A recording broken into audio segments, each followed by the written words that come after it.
Hi, guys, and welcome back to the That's Where I'm At podcast. Today I have Marla. Marla is a certified Sacred Depths coach trained in NLP, neuro-coaching, and trauma. Her mission is to empower professionals to clear blocks from within themselves and from toxic relationships in the workplace or family. Her approach integrates body, mind, emotions, and energetics. She works with highly functioning, successful professionals who have read all the books, attended all the seminars, tried all the things with some success, yet the problem remains. Hi, Marla. Thanks so much for being here. Thank you, Laura. I'm happy to be here. Wow, that is so true. I have had these conversations where you read all the books, you do all the things, or maybe you don't even read all the books because you don't even know what to do, right? And then you go, why is there still an issue? What is going on? So, how did you Yeah. get into doing that? Well, I had a fairly toxic childhood, Mm, not tied to the radiator, but emotionally abusive. And, yeah. even as a teenager, I realized, you know, something was wrong. I had a lot of anger and I wanted to, I didn't like that. Yeah. And at the time, there was no internet. And I haven't read all the books either, but there were, I read some of the books. Right. Got to a lot of the seminars Right.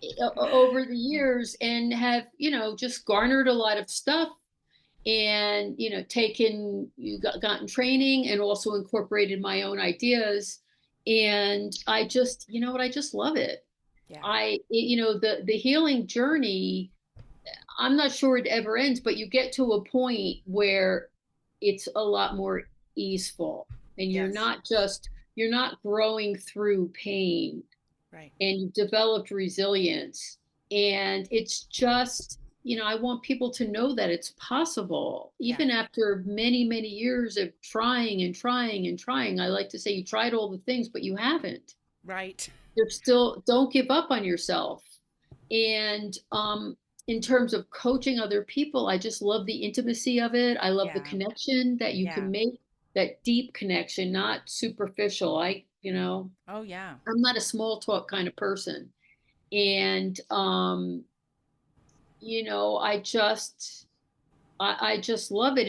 And I also believe like everything that happens to you, or many things that happen, because not everything Yeah. happens to you happens for you. And I was doing this for a while, but when I got into more specifically the toxic stuff, I was like, oh, I know a lot about this stuff. And even then I was bullied at work.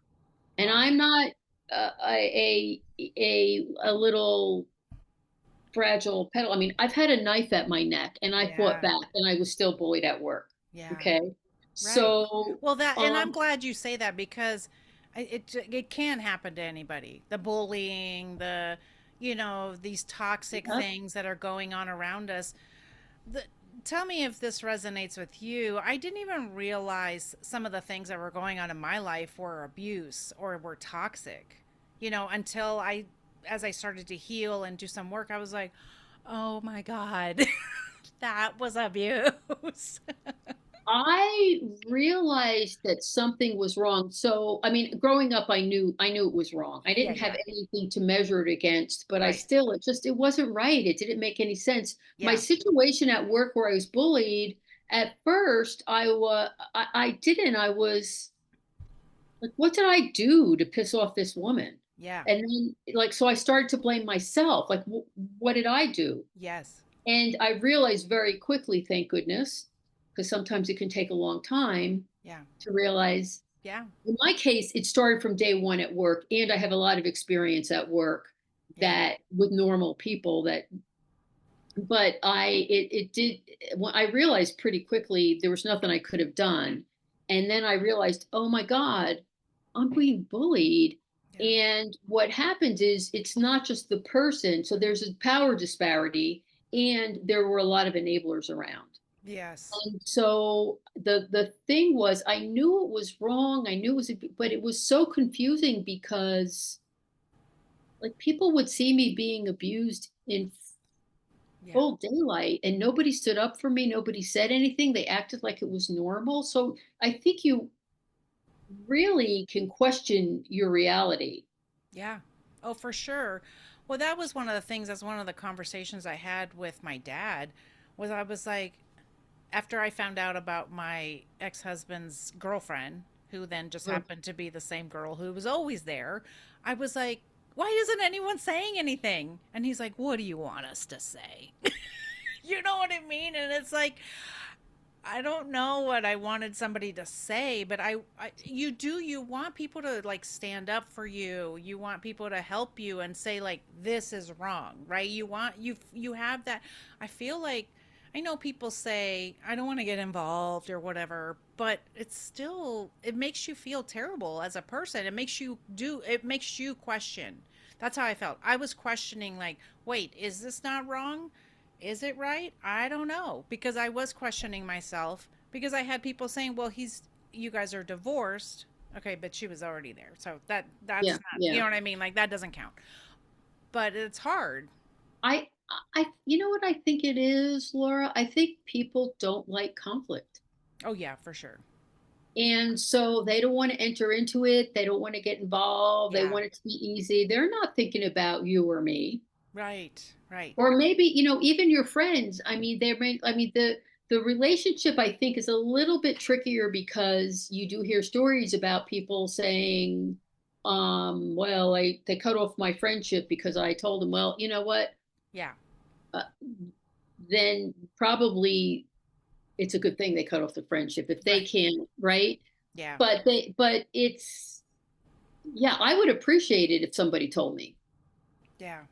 and I would believe my friend, Yeah. and you can test it out. But I think people just don't want conflict, and they're so conflict avoidant that it's to their own detriment, and they become enablers of people who are Right. abusers. When people are coming to you, what kind of problems are they maybe what kinds of things are they feeling in their body, or what kinds of things are they feeling? Because maybe like you said, they've read all the books. I go to the seminars and I read the books, but I feel like I still don't have control of my life, or I still feel like things are happening to me like that, like being bullied or something. So what does it look like when people are coming to you? What kind of state are they in? Well, what I generally do is start with the presenting problem, which is I'm being bullied by, my in-law, and my spouse Yeah. isn't sticking up for me Okay. or whatever. And then it's, pull that apart. And how do you respond to that? Okay. Does it bring up previous trauma from your childhood? And I want to be clear, you don't have to go back to that, but Yeah. that might be why it keeps occurring. And that is really why I think it is that not everybody does, but a surprisingly large amount of people who experience this had childhood trauma, and it's following them around. Yeah. And so now I just turn that around and to use the situation as fodder to heal whatever's going on, whether it was in the past or not, dealing with the current situation right now. And so how does that show up? There could be a trauma response, such as, you know, freezing. There could be a big one is fawning, where you're trying to please the person, the Yeah. people pleasers. Yeah. That could be a trauma response. All It right. doesn't work. It attracts more people who want to be pleased. Right. And it works in the short term. Right. Or you're like me and you start screaming at the person because you Right. just blow. That's the Right. fight. So that's and then so it's regulating the nervous system, and then of course tied into that are thoughts and emotions and the energetics. Right. I think that's interesting because I have done work and have gone all the way back. And the things that I found in my childhood, as I did the work, weren't so horrible, right? Hmm. But, but I could see why I have the patterns I have now. And so that to me was so helpful in Yeah. helping me move forward. Why I choose the people I do, why I even make the choices I make for myself, why certain times in certain situations I didn't feel like I was worthy or valuable, And it's like, oh, well, no wonder this was sitting over here. This had been Yeah. said to me, or this is how I felt. Sometimes it's not even what somebody said to you, it's how you felt in a situation. What I found was that I wasn't being loved the way I needed to be loved.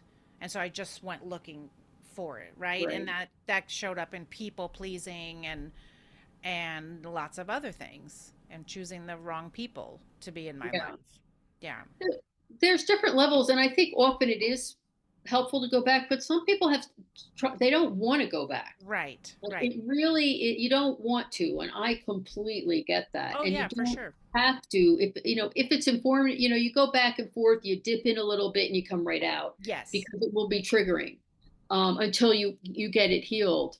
What I don't know, blank if it was Freud or Jung said, it's not the event that happens to you, it's what happens in the abs. Oh no, Peter Levin said it. What's Okay. happens in Levine, I'm sorry. What happens in the um absence of an empathetic witness. Yes. Yeah. So you can bring that up and now have an empathetic witness, which is you or a friend or a Yeah. therapist or a coach.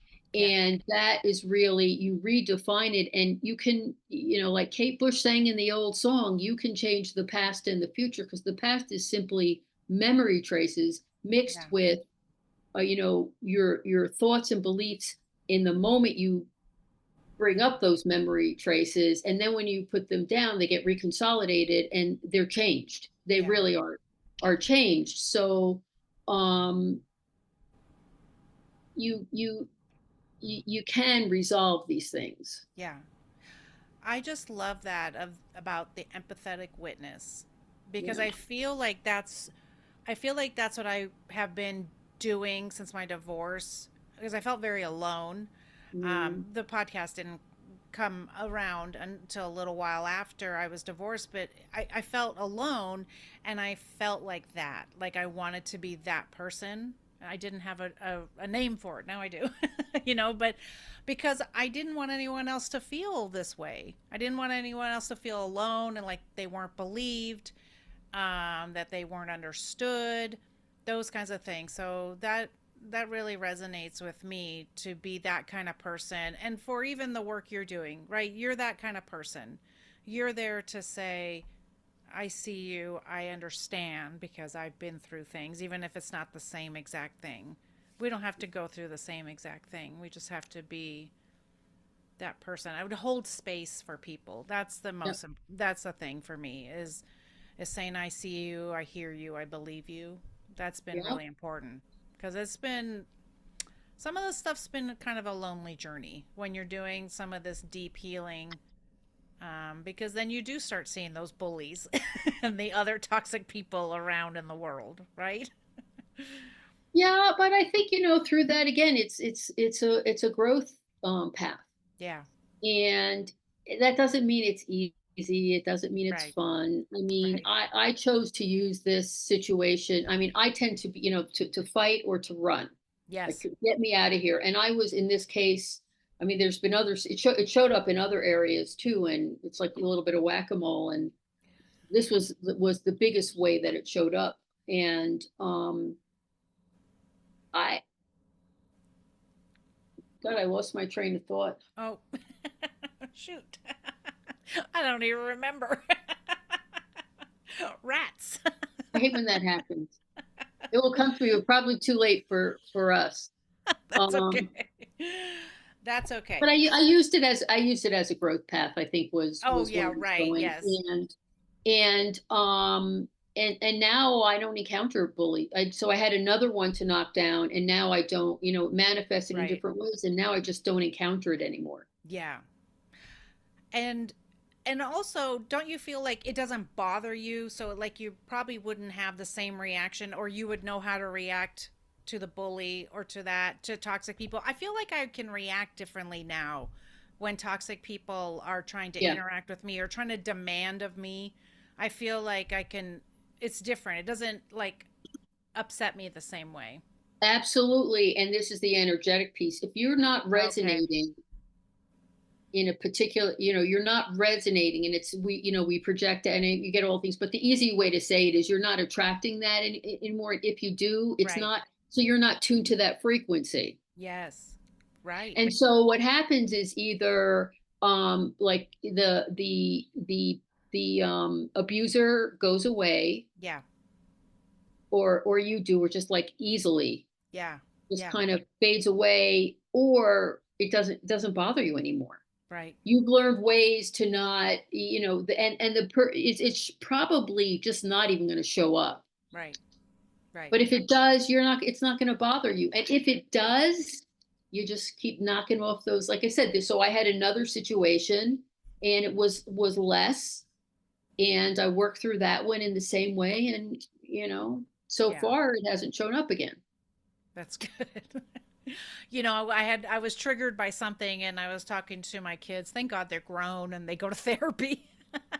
And I said something triggered me and my daughter was like, "Yep, because you haven't dealt with that before. That's okay." And I'm just like, "Who are you people?" You know what I mean? Like, and it's just a good reminder. You know what I mean? It's like it doesn't mean that and I love it. I love what I don't love when I'm triggered, but I love that when I am triggered, it doesn't knock me down like the way it used to. Like And it's quicker. she was an empathetic witness. I know. I just love it so much. I'm so thankful. Thank God for my grown children. I've had a Because lot of I've had a lot of healing with them, so you grew her. You grew her. I know. And I've had a lot of healing. I was very vulnerable with them. We've done apologizing from all the years of, the reactive abuse and that I was a yelly, screamy mom and all those things because I mean, yes, I could use the excuse that I was in abuse, but also it just what that's the way I was, that's the life I was living. And so we've had a lot of good healing and it's taken a lot of vulnerability to get there, but we've done the healing, so it's been good. I invite you to replace the word um, excuse with that was just the reason. You Oh, were you were triggered. That's a trauma response. thank you. You're I welcome. love that. Well, unfortunately, we have to say goodbye, and I'm going to put everything in the show notes. But where can everybody reach out to you if they want to reach out to you? Well, my website is my name, marlabollak.com. Okay. And I'm also on LinkedIn and Facebook. And I have a podcast called The Road to Empowerment, which is on iTunes and Okay, awesome. Well, we other will places. put all of that in the show notes so people can get a hold of you. Thank you so much for being here. I really appreciate you. Thank you so much, Laura. It was a pleasure to be here. And guys, if anything resonated with you today, will you please reach out to us? And of course, tell Apple and Spotify that you love us. And so we can keep doing the work. We always need podcast land to love us. And always remember your voice matters. I will talk to you guys soon. Bye.